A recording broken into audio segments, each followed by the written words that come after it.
Well, can you give us an injury update before we start, John? Who's available, who's fit, who's unfit, who's coming back? Well, unfortunately, we can't have Michael Zulo yet. He played, but he didn't get through on the way that we wanted and he wanted. So he's going to be still out, and all the other ones are the same. So there are no other new players coming back. So Patrick Cosnorbo, Aaron Hughes, Robbie Coran, they're still out. So it's the same squad as last week, isn't Yeah. it? Yeah. Okay. But you must have been pretty happy with the outcome last week, a point away from home with the league leaders. Yeah, no, for sure. I was happy, especially with the result and also the first half. I think we played a good game there and got out of the press that Brisbane wanted to give to us when they lost the ball, and created some good opportunities going forward. And second half, after the 1-0, we struggled a bit more, but overall I'm happy with that performance. But again, we have to put that behind now, and Perth is a totally different game. They have another approach.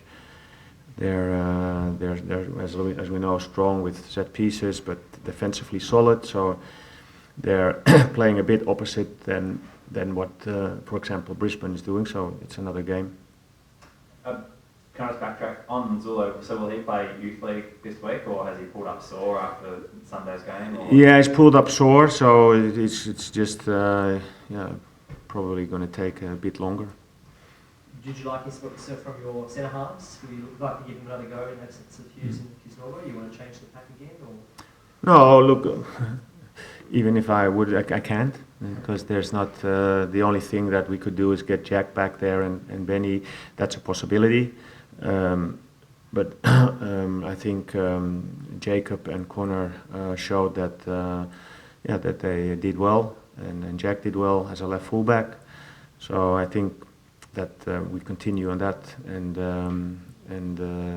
hope to build on that. It's a different game again, as I said. We have to now defend with more space behind us, and against Brisbane we were forced more to play a bit back as well.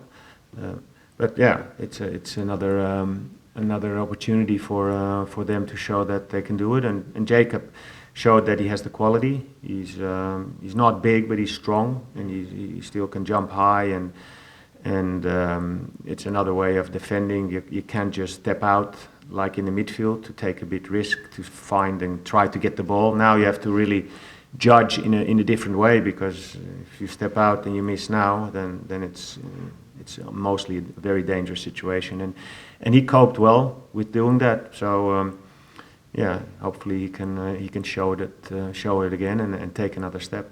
Ivan in from the start? Ivan looked good. He came on and he looked good, and normally he should start. Yeah. I know it was a week ago, and you might not want to talk about it at all, but what did you make of John Eloise's comments about? Well, I have no. About those comments, I have no comments, because it's very simple. I don't agree, and that's the only thing I can say. And you have to ask John. Were you surprised though? I mean, like. I'm not going to answer anymore, because it's done. It's his story, not my story. You have to ask him. The way then you set up and play, because now obviously tomorrow night you're at home, is there a bit more of an emphasis on you to, because of that, to take the game to Perth, I suppose, in terms of maybe the way you set up the side, or who you select, or whatever? We always try to do that, Matt. So again, it's always good for people to listen, but also to watch themselves to a game, and also for journalists. And if a coach says something, if I then say something about it, then doesn't mean that it's the truth. So it's up to us to decide what we do. But again, I think we always go out there and look at our games. Sydney away, I think we were there to try and win the game, even though we have all those problems with injuries. We go out there every game to play our game and to win the games, and unfortunately it doesn't happen every time. But that's the way that we want to play, and with even with players that maybe are not zeg maar, first team starters normally, we have that approach, and doesn't change. It does mean that sometimes, because the other team is maybe stronger, you have to defend and you go back. So we go always out there to try and win the game, and that means that we want to have the ball and attack. And sometimes it works, and sometimes it doesn't work. And we have to try and get there to a point that it will work more and more often. You mentioned Perth with their physicality, strength at the back, and their set-piece threat. Is that the only kind of way that they can threaten you, or do you feel they have other strengths that you need to look at that perhaps fans need to be aware of? They have some individual players that are good, like Castro can have moments in a game that he can decide things. Marinkovic, we know, has a good killer pass. Michael Twaite's playing in a different role the last games from out of the midfield. So if he comes a bit more into positions, we know he has a good shot and can come into the box from out of crosses that they put in. So they're of course, it's not only about set pieces. I would exaggerate if I was like that, but in general we know that they're strong, and that they build their performances also at the last few games about a solid structure, but their fullbacks, for example, they like to go forward, so they defend, but when they have the ball, especially the fullbacks, Riston and Warren, like to go forward and to assist the attack. Just on Ivan, when he's fully fit, and the season's gone on till April, May, do you keep it in the back of your mind that in the future he could be called up for international selection? You could lose him in crucial games as well as more as well? Yeah, I do. But that's what we knew. Because we got an international in, and if you know you get an international in, they're going to get called up by the Socceroo coach, and so I hope that he does well and that he stays fit, because that will be a good sign. I know we always are asking about injuries and whatnot, but I think at least last week was probably the first time that you had what we would say was your first front three with Bruno, Harry and Corey. How did you find that they went together, and do you think they can only build on that performance last week? Yeah, well, there were parts that was good. It looked dangerous. There are three different kind of players, but the only one that's really 100% at the moment is Bruno, physical and also mentally. But Harry and Corey are coming back from long-term injuries, especially Corey.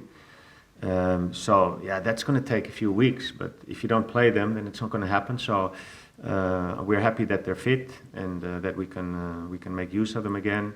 But again, it's about watching every game and during the week managing and trying to get them to the level that they can play 90 minutes at the highest possible way, in the highest possible way. Corey was really brutally honest about himself last week. It was really interesting hearing him talk about how he's struggled, physically and whatnot to get back into it.